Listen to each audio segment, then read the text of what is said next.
Okay, hopefully you guys are in the right place. Thanks for joining me on today's last day of Identiverse. Today I'm going to be presenting on identity expansion across highly regulated jurisdictions, aka how do we make our lives more difficult, even more difficult, I should say, as identity professionals. Okay, as an introduction, my name is Brittany Weinstein. I'm a manager at KPMG in the cybersecurity practice, where I focus and specialize in identity work. Over the past few years, I've been fortunate enough to have been part of some major global business expansions for some very large Fortune 500 companies. Within this role, I have been challenged and I've had to focus and help to lead identity program expansions, really all across the globe, to focus in China, Switzerland, and other parts of the EU as well. And to say the least, it is a challenge. Before I get started, I just wanted to point out that this is part of the business of identity track. And really, I wanted to submit this proposal because it is no longer enough for us as identity professionals to just focus on security. Now we are going to be ingrained in part of those major business decisions. So one day, you might have an executive come to you and say, "Hey, Brittany, I have decided, or we have decided as a C-suite, that we will be moving to X country, and you have to prep your identity program in X amount of time." How do you do this? So I just want to level set here first, and we're going to talk about some of the trends that kind of exist in the market right now. So firstly, to point out, multinational companies who consider their greatest opportunities outside of their domestic market is actually almost half. So nearly 42% of these companies. This means if you're a US company, about 42% of you right now see outside of the US as your greatest opportunity for expansion. To get even more specific, US organizations see their top area of expansions in Africa, the Middle East, and Asia. And then to get even more granular, the vast majority, 85% of you in the US, actually see Asia as your top market. Why does this matter? Well, in Asia, we see some of the countries with the most and highly regulated technology laws. So it's going to be a challenge for us, especially if you've not worked with them in the past. In Asia, we specifically in the US see China as our #1 market for growth, which is known as one of the top and most highly regulated countries on the face of the planet. Beyond that, US companies see their #1 challenge with expansion as just plainly understanding regulations. So beyond all of those technical things that we face and the dependencies and the legacy work and the homegrown systems, when you're expanding, your #1 issue is going to be just understanding the regulations. And then lastly here, I think this is something that we all know as identity professionals, but it's the idea that IAM is steadily growing. We are seeing market growth to many factors, I think, such as the pandemic, the new way we work, all of those pieces. But along with this, we are also seeing a huge growth in the scope of regulations, not only in the US, but across the globe. And this is impacting all sizes of organizations. Okay, I'm not going to spend too much time on this, but I just wanted to give an example, really of what a very highly regulated nation looks like. The example I have on the board is China.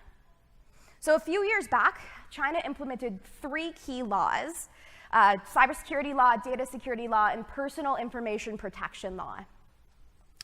As identity professionals or cybersecurity professionals, this will impact just about everything you do there, whether you are based in China or you're expanding into the nation.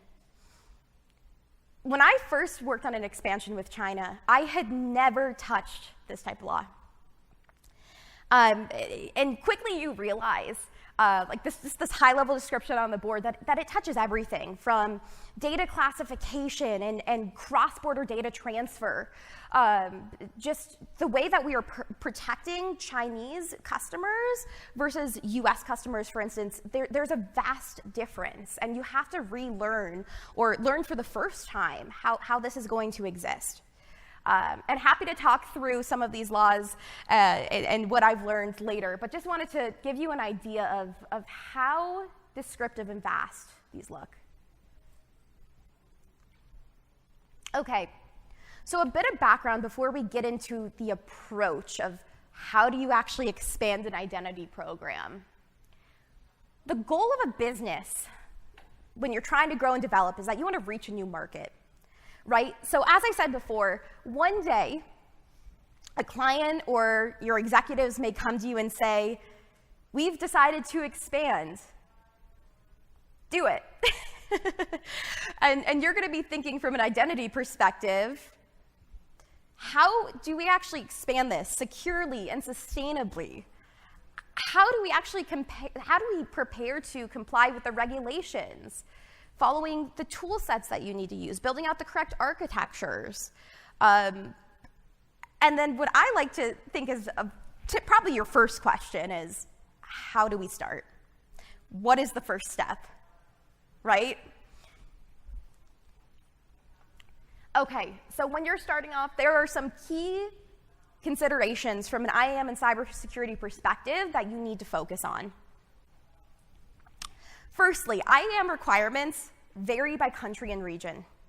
So if you're a US organization and you recently expanded into the EU and you had to deal with GDPR, that is going to look vastly different than when you are going to move into a place like China or Singapore. There's going to be some similarities, right, of course, but overall, you're going to be working differently. Another key point is that critical infrastructure organizations are simply held to higher standards. When you're moving into a country such as China, you may find that if you're part of, say, the financial sector, there's going to be things that you are going to have to focus on that just other companies are not going to have to. And laws are going to adapt and change based on what the country needs you to comply with. Nextly, your peers' expansion process is very likely not repeatable. So say you're working with you're a big financial institution and you're moving into China. Of course, ask your peers, if someone else has done that recently, ask them for advice. I'm not saying not to. They'll be able to share some great insights. But you likely have decades of homegrown tools and an environment that's going to look very different from your peers. And typically, I think in identity, we typically like to replicate our environments, right? And yes, we want to grow them and secure them more and more, but as we move, it is easier that it flows into your home base.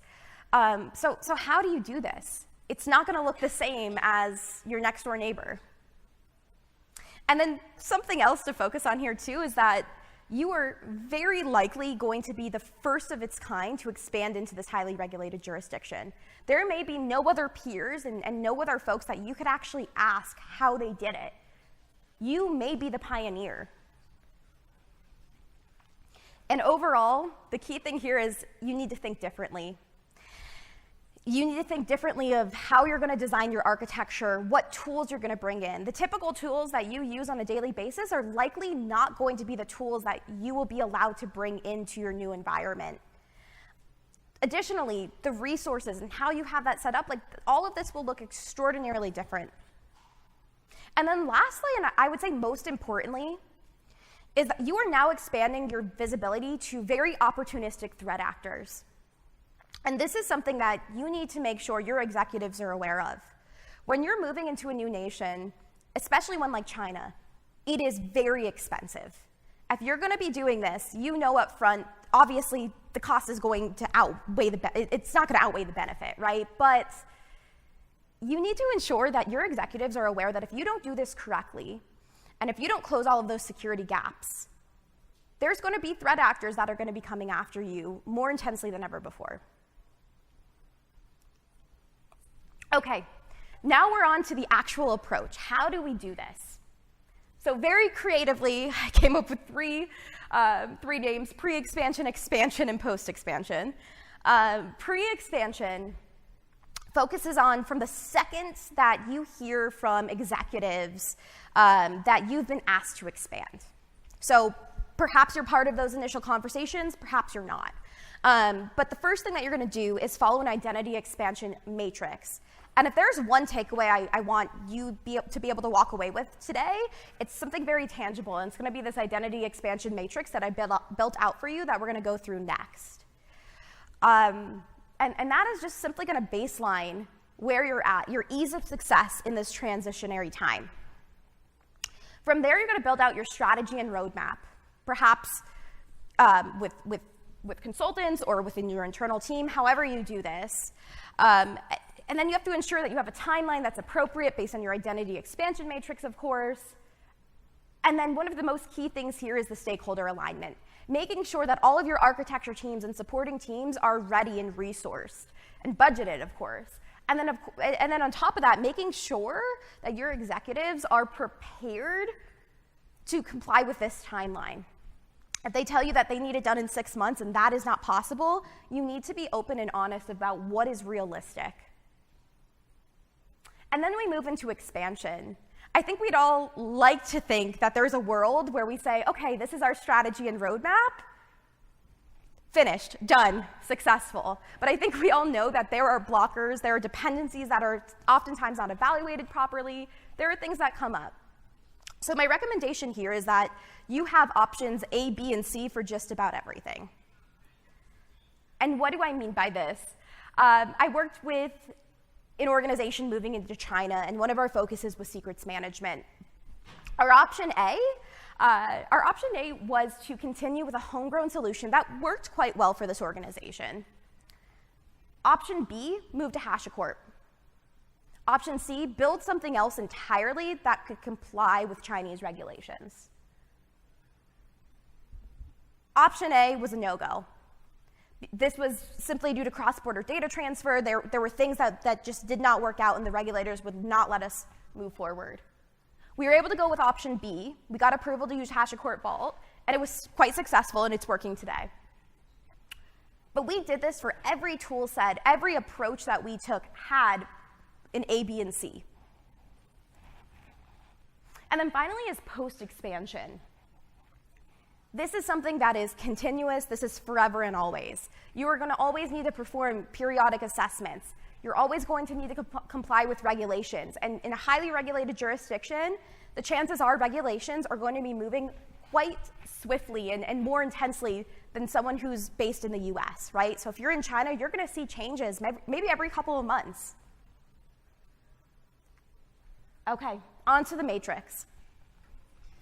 So this is something I built out, as I said before, to really allow you to tell your stakeholders what is your likelihood of ease of success into an identity program transition. If you're in the green, there's going to be limited rework and very limited evaluation required. I think this is highly unlikely. I would say that most organizations fall in the yellow to red range. But this is something after you complete, you can bring to your stakeholders and show them, these are the factors, and this is where we're at right now, and this is how we're going to get there. And I won't go through all of these, but I think it's just key to point out, you need to understand what your current environment looks like. So whether you're working with your internal teams or you have a consultant perform this for you, you need to understand what is your maturity rating right now from an IAM, an IGA, and a PAM perspective. If you're rating immature at the moment, it is going to be much more difficult to build a mature program in a new nation. You also need to understand what are the differences in comparison between the regulatory landscapes. If you're in the US and you're moving to China, you need to evaluate the differences in those regulations. If they really aren't similar, it's going to be a challenge, right? You're going to rate lower.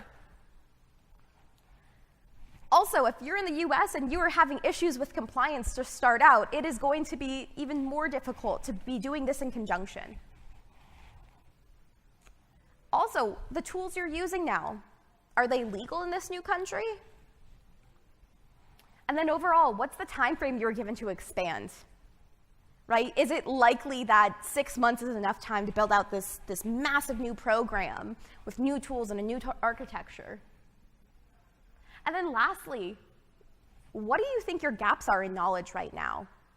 If your team is not experienced in this country and you're unable to bring in experienced resources, you're going to rate low on this.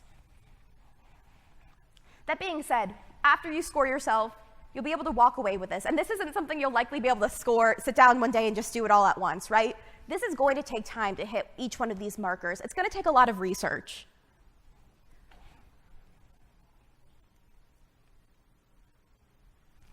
Okay.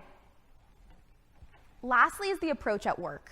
So I just want to provide an example, and this is kind of going back to that China use case I keep speaking about. So the context was that this organization wanted to expand their business into China. But there was going to be significant regulatory review, and this could be at random. On top of regulatory review, it required approvals by various departments of the Chinese government. And it just so happened that cybersecurity and identity was the focus of all of this. This was the core. Of course, there were other pieces as well, but this was the core focus of how we got approval. So what was our response? When we first started, we wanted to try to replicate as much as we could to make it easier. We have experienced architects with decades of experience, so why wouldn't we want to be able to just move their products and homegrown stuff, right? In reality, this couldn't happen. This couldn't meet the regulatory landscape. So we designed an entirely new architecture with tools that some of us were a bit inexperienced with. We brought in those right resources. We built teams in China itself that had experience with these tools. We had very open conversations with regulators. We wanted to ensure that there was nothing hidden and that they were fully aware that we were willing to comply and ask the right questions. And we did our research. We had the right approach, and we selected tools that not only worked to comply with Chinese law, but also worked for the environment back home in the US. Yes, they were independent of one another, but we wanted a setup that was holistic and comprehensive and really met with one another. What was the outcome?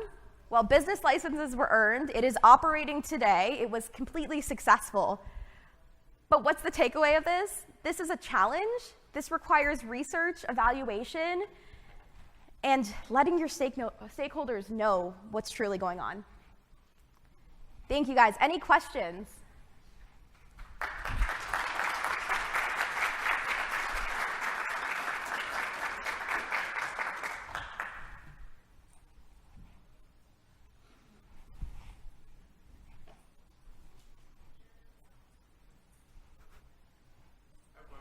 Yes. So clearly if a business is moving into China, they're not going to be doing it specifically to accomplish some identity things, or at least in banking, that's not the goal.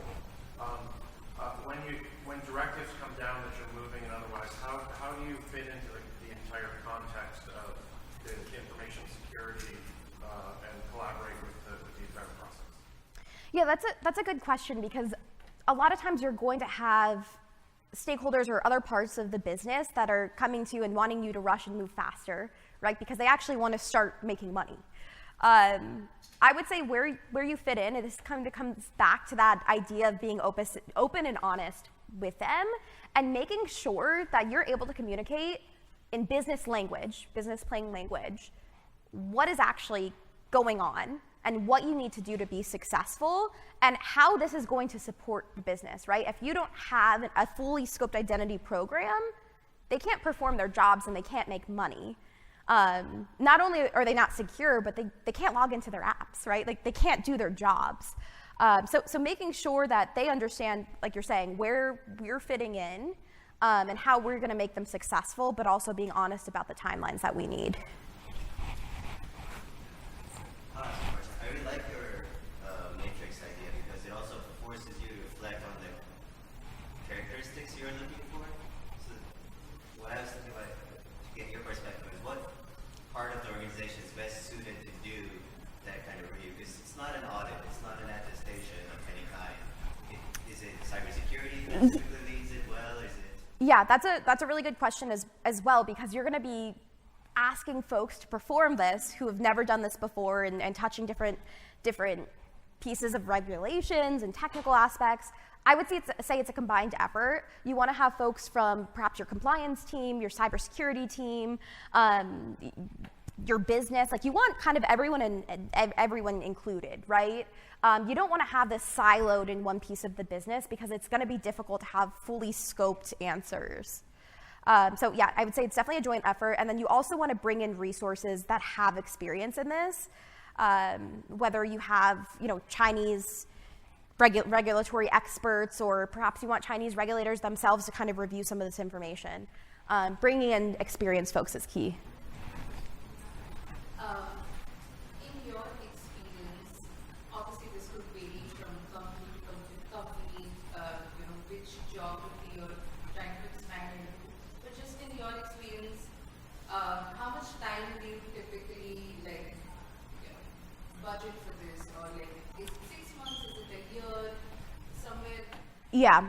So if you had all of the time in the world, right, and I were to tell you, like, this is what you need to do it right. If you're working in a massive Fortune 500 company, I would say realistically you need a minimum of 2 years to take your time, perform the proper evaluations. I would strive to have at least 2 years.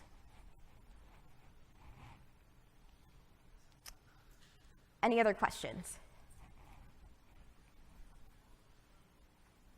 Okay. Thanks, everyone. I'm happy to speak with anyone.